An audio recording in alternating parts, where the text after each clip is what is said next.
하나님께서 이집트에서 노예되었던 이스라엘을 구하셨습니다. 모세를 통하여 그들을 이끄셨고 홍해를 건너고 광야를 지나서, 그러나 그들의 부족함으로, 그들의 죄로 광야 40년의 시간을 보내고 마침내 가나안, 하나님이 약속하신 그 땅에 들어가게 하셨습니다. 그리고 이후에 이스라엘 백성들은 그 가나안에서 그들의 나라를 세웠습니다. 이스라엘이라고 하는 나라였죠. 그러나 역시 또한 반복되는 죄악으로, 믿음 없음으로, 부족함으로 그 나라가 둘로 쪼개어졌습니다. 북쪽의 이스라엘, 남쪽의 유다. 그럼에도 불구하고 그들은 죄를 멈추지 않았고 하나님께서 경고하시고 다시 경고하시는 그 말씀대로 마침내 북쪽 이스라엘은 아수르라고 하는 나라에게 멸망당하였고, 그리고 남쪽 유다는 바벨론에게 멸망당하였습니다. 예루살렘 성이 불탔고 성전이 무너졌습니다. 예루살렘의 많은 사람들, 유다의 백성들이 포로로 끌려갔죠. 그리고 그렇게 끌려갔던 바벨론에서 돌아오는 날, 포로였던 유다 백성들이 바벨론을 떠나 그들의 집, 하나님 앞에 예배하는 자리인 예루살렘으로 돌아오던 그때를 오늘 시편 126편이 노래하고 있습니다. 유다, 바벨론, 자주 들었지만 어쩌면 많은 성도님들께 좀 낯선 이름들일 수 있습니다. 아, 목사님이 지금 성경의 역사를 이렇게 정리했구나라고 기억되실 수도 있지만, 많이 듣긴 했는데 잘 이해가 안 되네 그러실 수도 있습니다. 잘 이해가 안 되면 역사를 아는 건 중요한 건 아닌데요, 오늘 본문의 이 노래에, 이 찬양에, 이 고백에 담겨있는 의미를 놓치게 됩니다. 그래서 가만히 생각해 보니까요, 다소 상황의 차이는 있지만 사실 우리에게 좀 더 익숙한 8.15 광복의 날을 생각해 보면 오늘 시편 126편을 노래하고 있는 유다 백성들의 마음을 좀 짐작해 볼 수 있지 않을까 싶습니다. 우리가 일제의 치하에서 억압당하고 있었습니다. 그리고 1945년 8월 15일, 우리가 잘 아는 그날 정오에 한낮에 중대 발표가 있다라고 하는 벽보가 아침부터 다 붙었습니다. 그 사람들이 뭔가 분위기가 좀 심상치 않다라고 하는 것은 느끼고 있었죠. 그리고 사실 그보다 며칠, 몇 달 전부터 전쟁의 전황이 좀 복잡하다, 뭔가 좀 이상하게 흘러가는 것 같다 라고 하는 말들이 이 땅에서도 퍼져가고 있었죠. 그런데 문제가요, 정오에 중대 발표가 있다라고 했는데 그 당시에 라디오를 가지고 있는 조선 사람들도 그렇게 많지 않았고, 또 그때 나와서 갑자기 일왕이 등장해서 항복선언을 하는데, 이 일왕이 항복선언을 자기들 말, 일본어 중에서도 귀족들이 쓰는, 황족이 쓰는 말로 어려운 한자어를 섞어가지고 얘기를 하니까, 옛날 라디오가 음질 얼마나 좋았겠습니까? 그나마 라디오도 없는데, 있어도 음질도 좋지 않고 일본어를 조금 알아듣나 싶은데도 천상 어디서 일본어 같긴 한데 알아듣기 어려운 말들로 해대니 많은 사람들이 그 말이 뭔지 못 알아들은 거예요.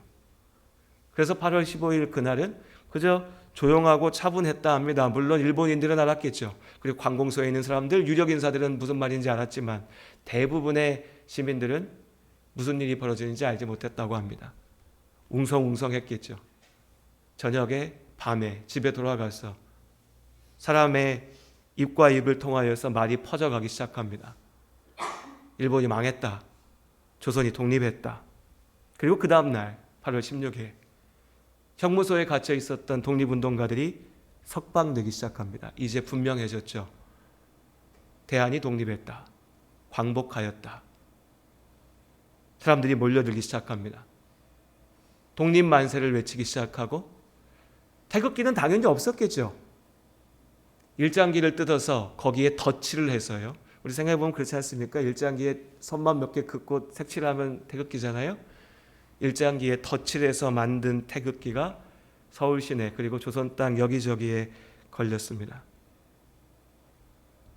우리에게는 역시 옛날의 일입니다.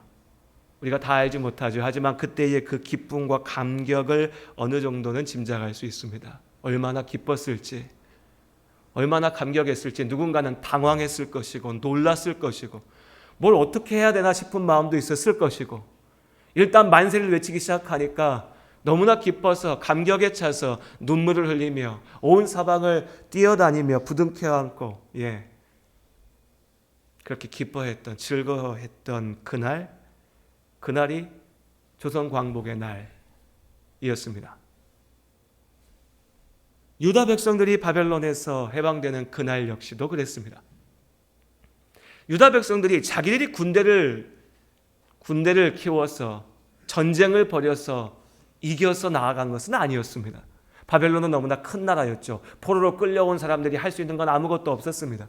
그 나라에서 살아가는 것조차도, 우리가 에스더서의 말씀을 읽어보면 알 수 있지만 그 나라에 정착하고 사는 것만으로도 힘겨운 일들이었습니다.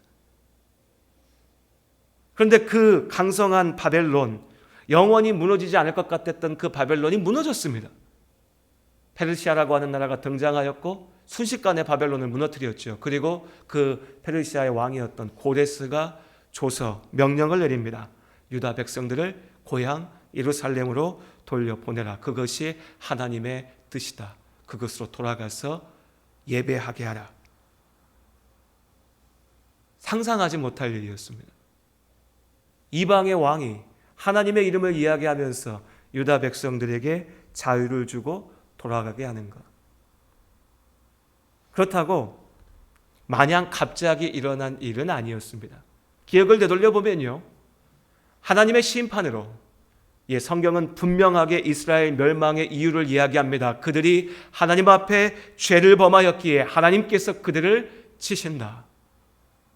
그렇게 예루살렘이 무너지고 포로로 끌려오던 그날, 하나님께서 경고하셨던 그 모든 시간 동안에 아니야, 괜찮아, 문제없어, 죄 짓는 거 이거 죄 아니야, 하나님은 우리와 함께 할 거야, 우리에게 복 줄 거야, 우리가 어쨌든 성전을 지키고 있으면 하나님의 축복이 우리에게 임할 거야, 유다는 영원할 거야 라고 외쳐댔던 그 거짓 선지자들이 이제 하나님의 그 심판의 말씀처럼 예루살렘이 무너질 때 그들은 다 끝났다, 하나님은 힘이 없다, 하나님이 졌다, 우린 버림받았다, 저주받았다 라고 절망하며 포기하며 이스라엘 사람들을, 유다 백성들을 더욱더 깊은 수렁으로 밀어넣고 있을 때에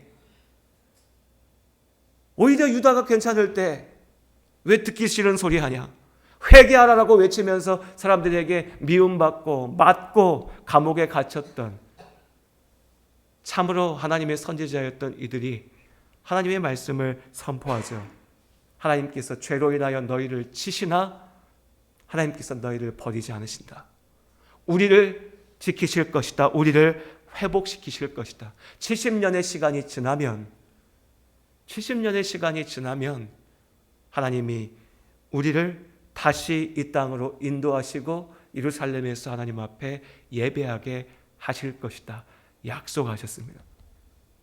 포로로 끌려간 유다 백성에게는 이 약속이 있었습니다. 하나님이 우리를 다시 회복시키실 것이라고 하는 약속.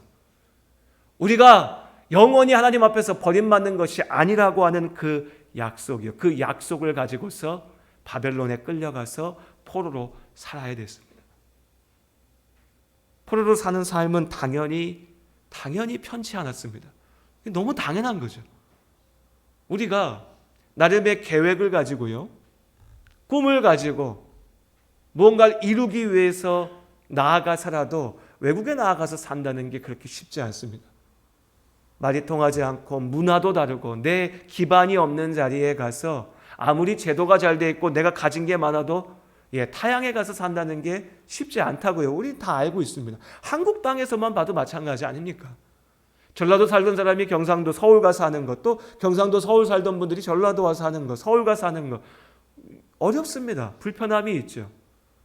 그런데 하물며 내 의지와 계획을 가지고 가는 것도 아니고 전쟁에 패하여서 망한 나라의 백성으로 포로로 끌려가서 사는 겁니다.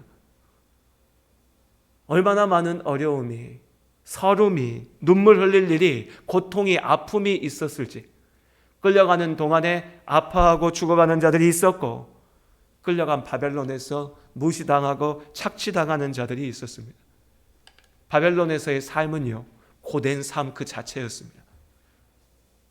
그리고 그 상황 속에서 유다 백성들을 더 괴롭게 했던 것은 뭐냐면, 이 모든 일의 시작이 뭐였습니까? 결국 유다의 죄악이었죠. 하나님께서 우리를 심판하셨다. 우리가 하나님 앞에 벌받았다.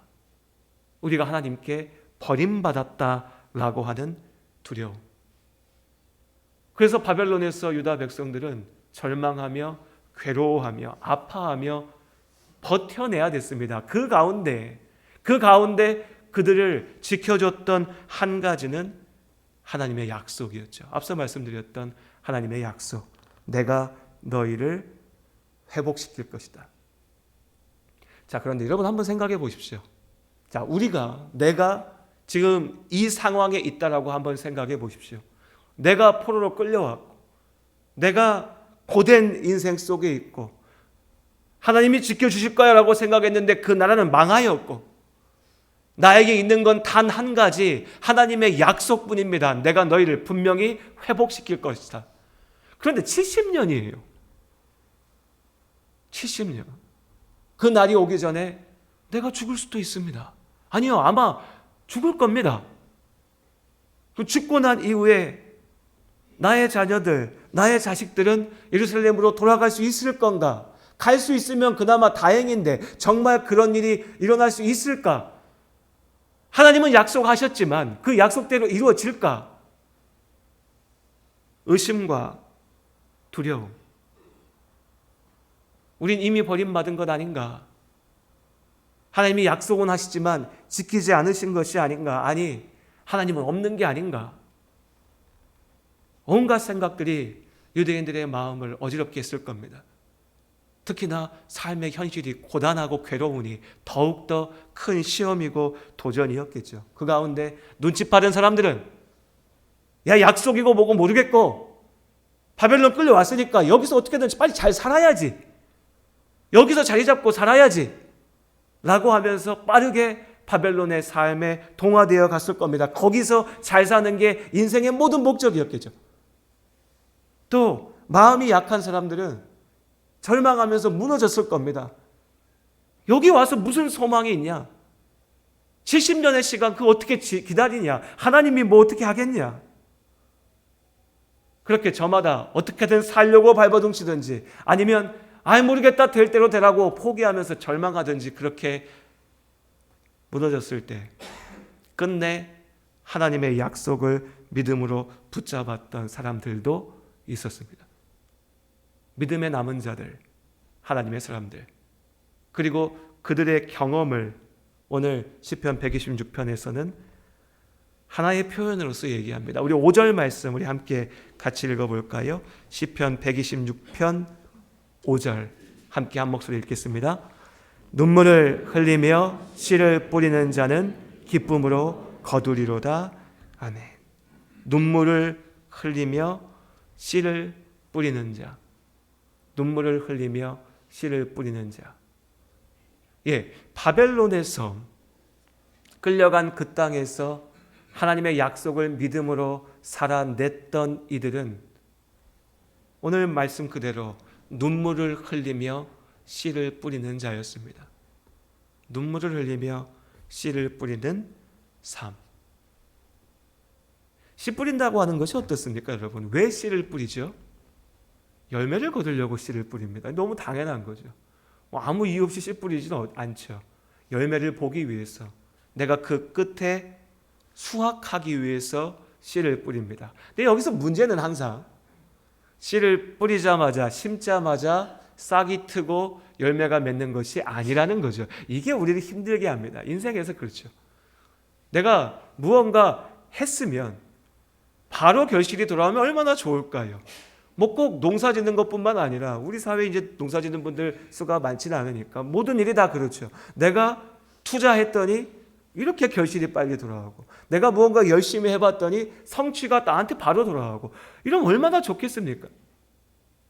근데 씨 뿌리는 것의 어려움은 항상 긴 시간이 필요하다는 겁니다. 긴 시간의 기다림, 인내, 연단, 그리고 그 시간을 견뎌내기 위한 믿음이 필요하죠. 그런데 그래도 그래, 씨 뿌리면 열매도 맺는 거야. 옆에 보니까 뭐 1년 참아보면 열매 맺네. 농사 져보면 수확하네. 그러니까 나도 좀 기다려 봐야지. 내가 씨를 뿌리는 자리는, 내가 투자하는 자리는, 내가 열심을 다하는 자리는, 내가 내 인생을 건 이 자리는 몇 년일 수도 있고 뭐 몇십 년일 수도 있지만 어쨌든 내가 그 결과를 보겠지라는 마음으로 기다려 보는데, 그런데 어떻습니까 여러분? 인생 속에서 이 기다림의 시간, 씨 뿌림의 시간은 때로 우리를 바보로 만듭니다. 바보로 만듭니다. 구약의 전도서의 말씀은 전도자 솔로몬의 지혜를 담고 있는데, 거기 솔로몬은 이야기합니다. 내가 능력 있고 지혜 있다라고 자랑하는 것도 헛되고, 내가 열심을 다해서 땀 흘려 수고하고 노력하는 것도 헛되고요. 특별히 오늘의 말씀과 연결해서 내가 수확을 거두기 위해서 씨를 뿌리는 것, 내가 무언가 시도하고 투자하고 기반을 닦고 만들어내는 것도 헛되다. 왜요? 내가 해보니까 엉뚱한 사람이 와서 그 결실을 다 가져간다는 거예요. 정작 나는 그 열매를 보지 못하는 경우가 너무 많다는 거죠. 뭐 어마어마하게 대단하고 신비한 얘기는 아닙니다. 우리가 일생을 살면서 경험하는 거죠. 내가 씨를 뿌리지만 그 열매를 내가 보지 못할 때가 많습니다. 그러니 어떻습니까 여러분? 이제 각양의 모습이 등장합니다. 야, 인생은 이런 거야. 인생은 씨 뿌리고 내가 열매 맺는 게 아니야. 그거 어떻게 될지 아무도 몰라. 그러니까 어떤 사람은요, 당장 결실을 볼 씨앗만 뿌립니다. 내가 어떻게든 빨리빨리 결실을 볼 수 있는 것, 거기에만 모든 걸 쏟아내죠. 내가 무언가 움켜쥘 수 있는 자리에만 나아가려고 합니다. 그러면서도 내 거 뺏길까 정정긍긍하죠. 잠을 자지 못하고 쉬지 못하고 거기에만 매달려서 모든 걸 쏟아냅니다. 어떻게든 빨리 열매를 얻어야 되니까, 내 거여야 되니까. 또 반대에 좀 못된 사람들은 어떻습니까? 돌아다니면서 남이 뿌린 씨만 도둑질하려고 찾아다녀요. 내가 수고하고 내가 열심을 다하고 내가 인생을 쓰고, 이거 아니고요. 누가 해놓은 거 가서 어떻게 좀 쉽게 뺏을 거 없을까? 훔칠 수 없을까? 도둑질할 수 있지 않을까? 노력하지 않고 그냥 적당히 챙길 수 있지 않을까?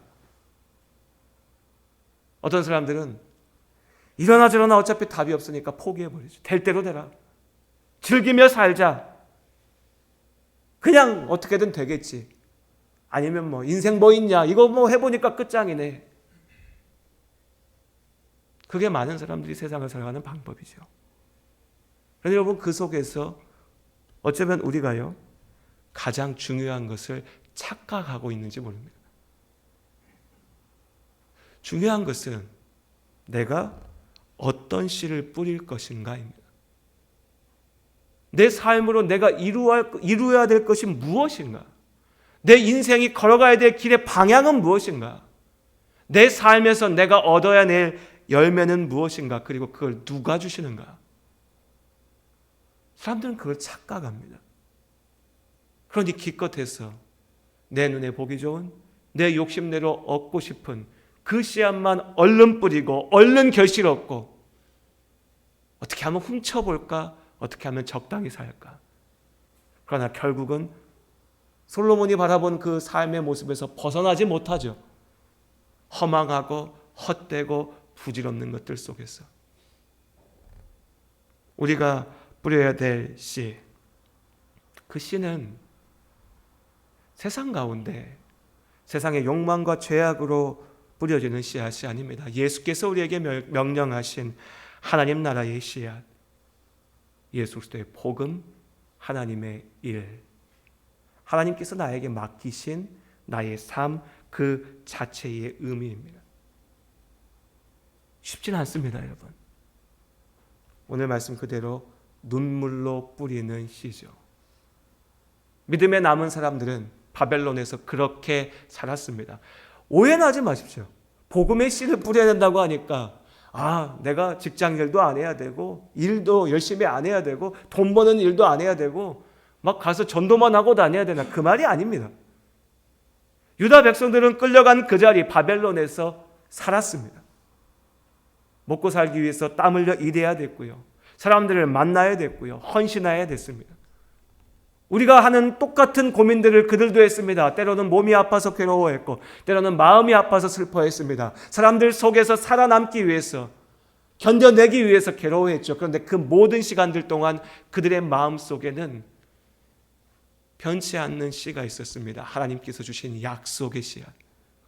내가 너희를 구할 것이다. 내가 너희를 회복시킬 것이다. 너희는 나의 백성이다. 그 씨앗을 붙잡고 나의 마음에 뿌리고 그렇게 살아냈습니다.